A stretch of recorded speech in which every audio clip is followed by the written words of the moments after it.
Okay, in this video, I'm going to talk about the inevitable chain reaction that we see due to the rapidly increasing AI productivity and how it's going to shape our global economy. Uh, Not much discussion is happening online regarding how it might impact our economy, and therefore, I wanted to talk about some of the thoughts I had.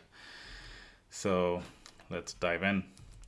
So, I think as we kind of know, there's going to be a great replacement of tasks. We see AI efficiency improvement, and it is taking more and more tasks from the software engineers to, yeah, itself. It's doing a lot of things on its own. So, yeah, I guess this is no surprise, and this is gonna happen.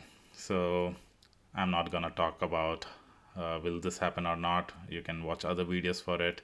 This is a video if you believe that this is gonna happen. Let's see. Let's just go further into what might happen. So I think we have seen this movie before, the 2008 financial crash when the home loan bubble went off and then the banks panicked and freeze the loans and stuff. So businesses stopped expanding and hiring, and there was mass layoffs.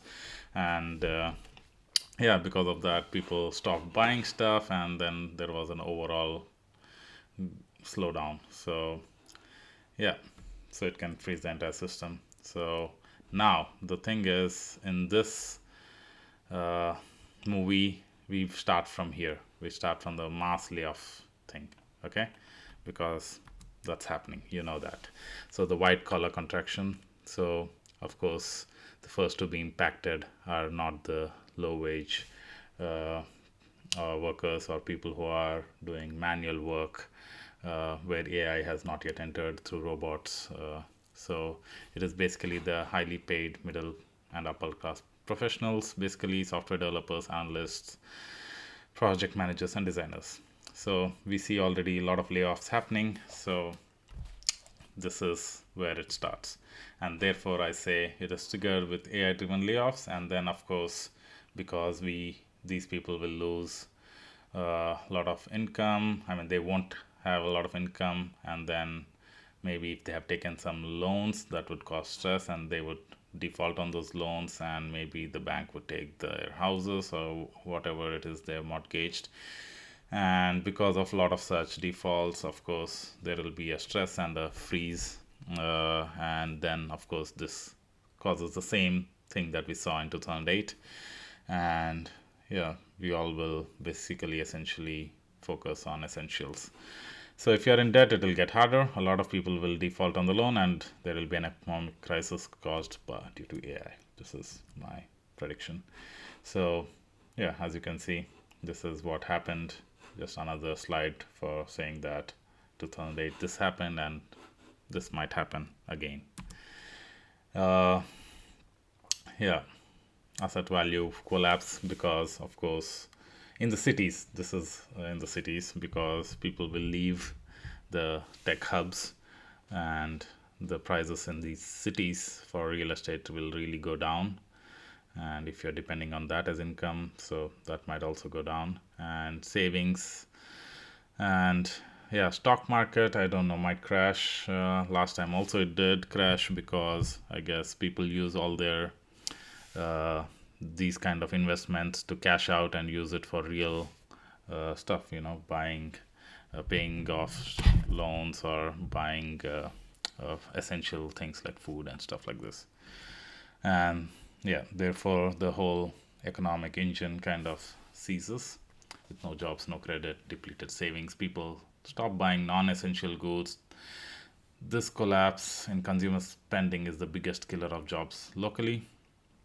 So yeah, this might happen, and the focus would then dramatically shift towards uh, essential goods. This industry will survive because, of course, everybody needs food to survive, and we will focus more on essentials rather than luxury goods, quick commerce, or leisure, or travel, or real estate. All of this will take a back seat, and food, groceries, essentials will actually be the default economy. And maybe a lot of social media would be filled with uh, jobs in these sectors and maybe deals on food and essentials. Maybe.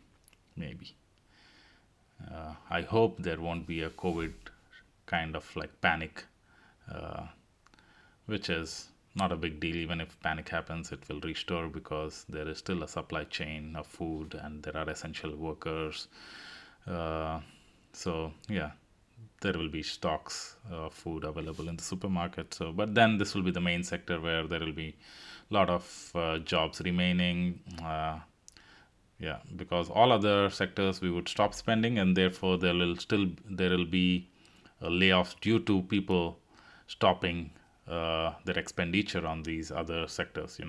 The people who got laid off, the white collar job people who got a lot of income once they stop buying stuff. Therefore, other sectors also collapse. So only this sector remains, and I guess kind of universal basic income would come into place later, but I think uh, it would first come in the form of support for rent payments and like food subsidies for the people who are really suffering. It might start from there, and then maybe a universal basic income kind of thing might happen, but it will go through a lot of changes. So first there will be a lot of struggle.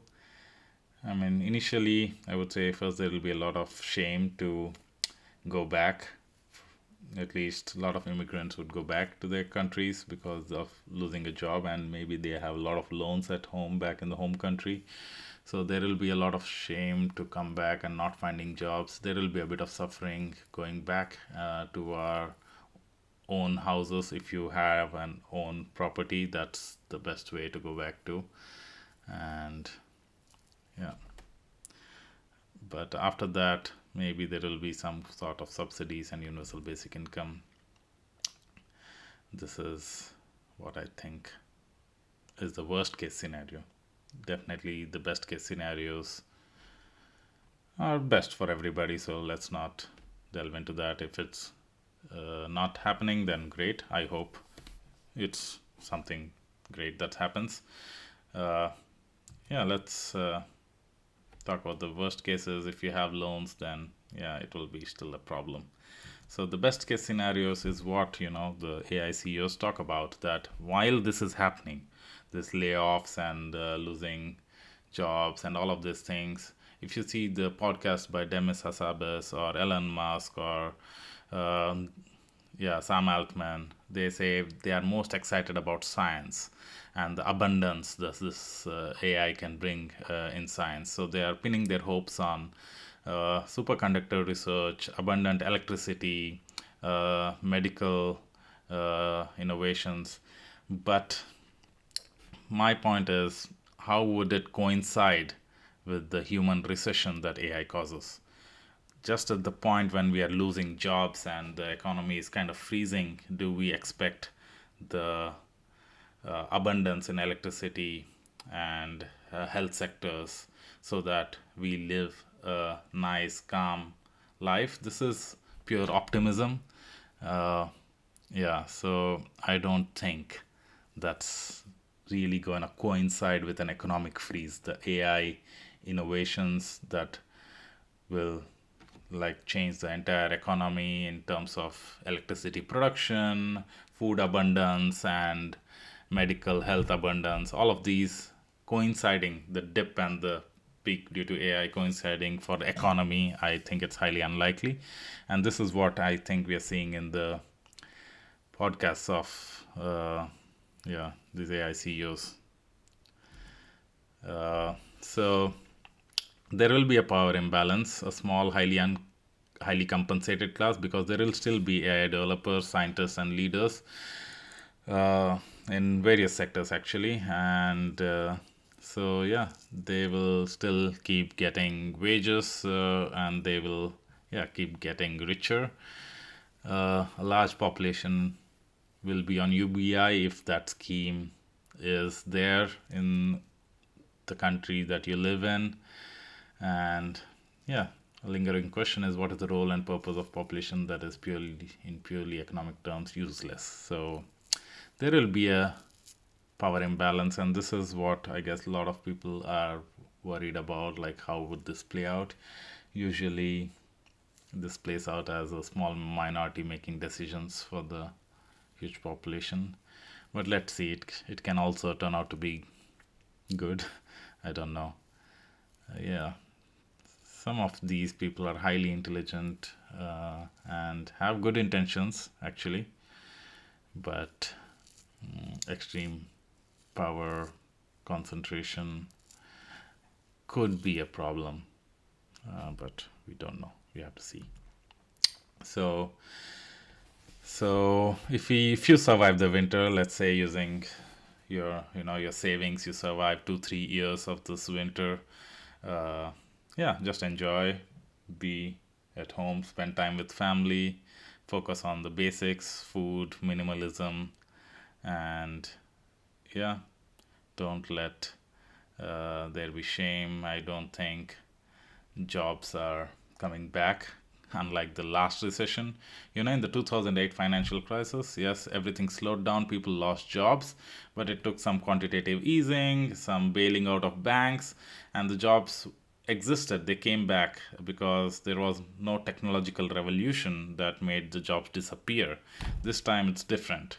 So there will be layoffs, and everything similar will happen.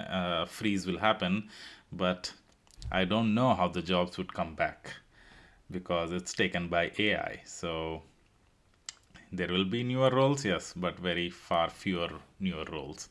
So yeah, I would say this could be a really good time to spend time with family, think about the purpose, the world, some spiritual growth if you like that. I am a big fan of that. I think boredom gives amazing ideas. Use the AI to build new tools where we all can discuss a lot of stuff and come up with a collective solution.